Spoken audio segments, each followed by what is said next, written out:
Samantala, maghahain muli ng diplomatic protest ang Pilipinas sa China kaugnay sa paglalagay ng floating barrier sa entrada ng Baho de Masinloc. Inihayag yan ng DFA sa budget hearing ng Senado kahapon kung saan ilang senador ang nagtanong kung ano pa ang maaring gawin ng ating bansa. Ang sentro ng balita mula kay Daniel Manalastas. Kasunod ng pagtanggal ng Philippine Coast Guard sa barikada na nilagay ng China sa Scarborough Shoal, aantayin ng Department of Foreign Affairs ang kanilang kabuuang ulat at oras malaman nila ang report ng PCG. Once we get confirmation sa Philippine Coast Guard, we of course will issue a protest to the Chinese embassy here, and we will cite the reasons why putting a kind of barrier is not consistent or illegal. And we'll also probably ask our embassy in Beijing. Dahil kaliwat kanan na ang diplomatic protest na inihain ng Pilipinas laban sa China dahil sa kanilang patuloy na panggugulo sa West Philippine Sea at pangahara sa ating PCG, mukhang naiinis na ang mga senador. Kaya hirit ng ilan gumawa ng alternatibong paraan.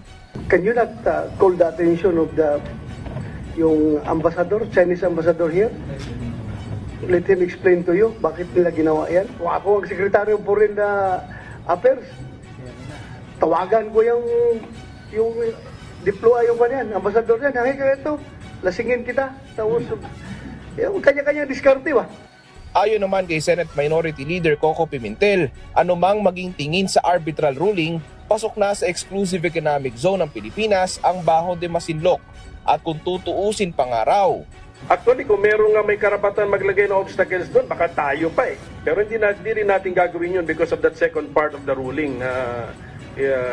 We should allow also fisher folk from other countries to fish in the area. That's the interpretation we will maintain. Hinggil sa relasyon sa China, ayon kay Secretary Manalo, pareho nilang kinikilala na may pagkakaiba talaga ng pananaw ang dalawang bansa sa usapin sa South China Sea. But long ago, we already said that we will not make that the only factor in our relationship with China. But nevertheless, it's a difference, and we have agreed to manage it. And so the challenge is how to manage it properly. Sa huli, tiniyak ng DFA na dadalhin nila sa mapayapang paraan ang pagresolba sa problema sa China sa usapin ng teritoryo. Daniel Manalastas para sa Bayan.